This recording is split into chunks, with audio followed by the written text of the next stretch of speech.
नमस्कार दोस्तों, स्वागत है आपका एक बार फिर से।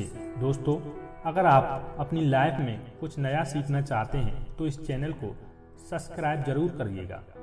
आज एक और नई कहानी के साथ आपके समक्ष हाजिर हुए हैं। कहानी बड़ी ही ज्ञानवर्धक है। गौ माता की कहानी। गौ माता ने बताया है कि ये 4 काम मनुष्य को अकेले में करने चाहिए। आज की जो कहानी है जीवन के कुछ खास सिद्धांतों को बताने वाली कहानी है। गाय को माता क्यों कहा जाता है? गौ माता में 33 कोटि देवी देवताओं का वास होता है। गौ माता की महिमा अपरंपार है। गौ माता में अनगिनत चमत्कार होते हैं। जो इनको समझ जाते हैं वो अपना भाग्य बदल कर रख सकते हैं। इस कहानी में जो गौ माता ने 4 बातें बताई हैं वो इंसान के जीवन में कभी न कभी घटित जरूर होती हैं। इसलिए इन 4 बातों को अपने जीवन में अमल जरूर करें। वीडियो को शुरू करने से पहले आपसे एक गुजारिश है कि वीडियो को अंत तक जरूर देखें। तो चलिए वीडियो को शुरू करते हैं। बहुत साल पहले की बात है। एक गांव में भोला नाम का एक व्यक्ति रहता था। भोला गांव के ही एक जमींदार की गायों को चरा कर लाता था। उसको उन गायों के चराने पर जो पैसा मिलता था उससे अपने परिवार का पालन पोषण करता था। वह रोजाना सुबह गायों को लेकर जाता और शाम को चरा कर वापस लाता। जिस जंगल में भोला गाय चराने लेकर जाता था उसी के पास एक पहाड़ था। उस पहाड़ में एक गुफा थी। उस गुफा में एक साधु रहा करते थे। साधु के पास एक ऐसी चमत्कारी गाय थी जो रोज भोला की गायों में शामिल हो जाती और चरती।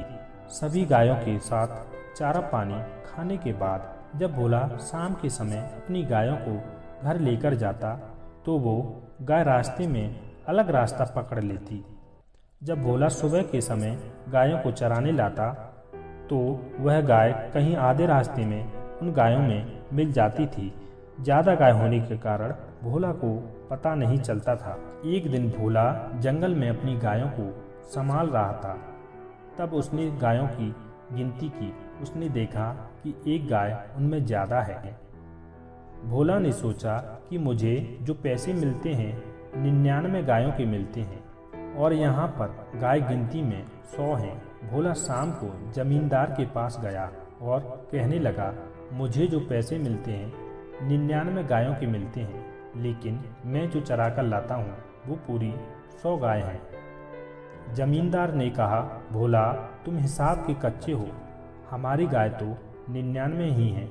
तब भोला ने फिर से गायों की गिनती की और 99 गाय बैठी। तब भोला सोचने लगा, मैंने जब जंगल में गाय गिनती की थी तब तो गाय 100 थी। उसने सोचा किसी और की गाय आ जाती होगी और भोला वापस घर चले गया। भोला दूसरे दिन सुबह गाय लेकर जा रहा था तो रास्ते में वो गाय उन गायों में मिल गई। भोला ने फिर से जंगल में गायों की गिनती की और फिर से गायों की संख्या 100 बैठी। भोला अचंभे में पड़ गया। अब भोला ने शाम को घर जाकर गिनती की तो 99 गाय बैठी। तो भोला अगले दिन गायों को लेकर गया। तब भोला गायों को वापस ला रहा था तब वह एक झाड़ी में छुप गया। तो उसने देखा कि एक गाय ने आधे रास्ते से दूसरा रास्ता पकड़ लिया। भोला चुपचाप उस गाय का पीछा करते चला गया और भोला की सभी गाय घर पर चली गई थीं। और भोला उस गाय का पीछा कर रहा था तो भोला ने देखा कि वह गाय उस पहाड़ की गुफा के अंदर चली गई और भोला भी उसके अंदर चले गया।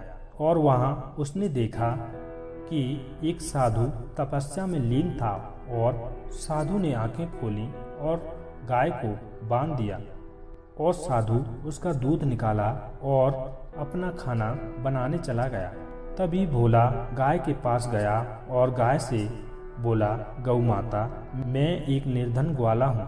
दिन भर मैं 99 गायों को चराता हूँ। आप भी उसी में आ जाती हो, लेकिन गायों को चराने से पर्याप्त धन नहीं मिलता जिससे मैं अपने परिवार का पालन पोषण ठीक से नहीं कर पाता।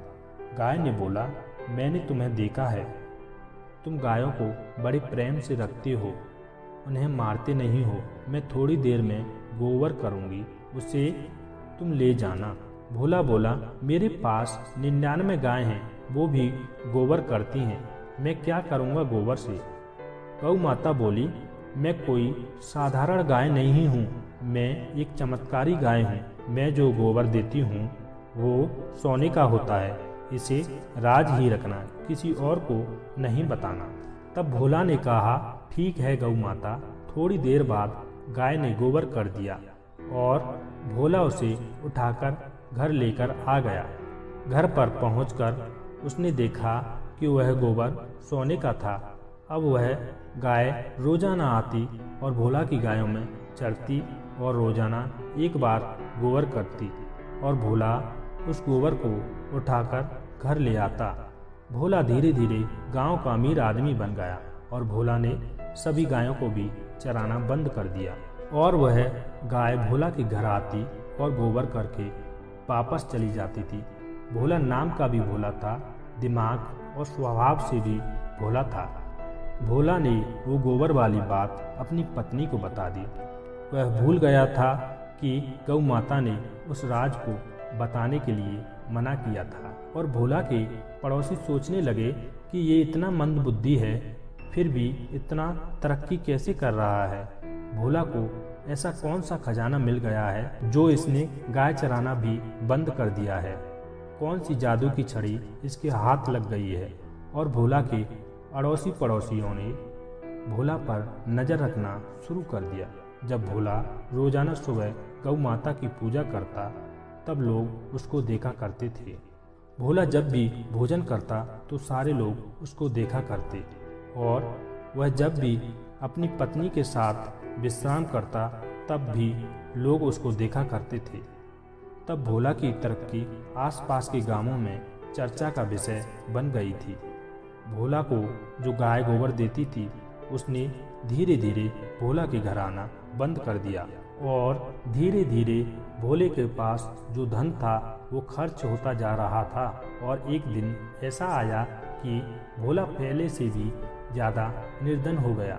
भोला एक दिन परेशान होकर उसी गौ माता के पास गया और उसके चरणों में गिर गया और रोने लगा। गौ माता बोली, भोले तुम मेरी बताई बात भूल गए, धन का तुम्हें नशा चढ़ गया था, ये तुम्हारे कर्मों का फल है। आज मैं तुम्हें खास सलाह देती हूँ। मैं तुम्हें ऐसी 4 बातें बताऊंगी, इन बातों को तुम जिंदगी में अमल करोगे तो कभी भी नहीं पछताओगे। भोला बोला, ठीक है गौ माता, आप बताइए, मैं उनका सख्ती से पालन करूँगा। गौ माता बोलती है, पहली बात, जब भी आप भगवान का भजन करें अकेले में ही करें। भगवान का भजन अगर आप लोगों के सामने करोगे तो आपका मन विचलित होगा, इधर उधर भटकेगा और उसका फल आपको नहीं मिल पाएगा।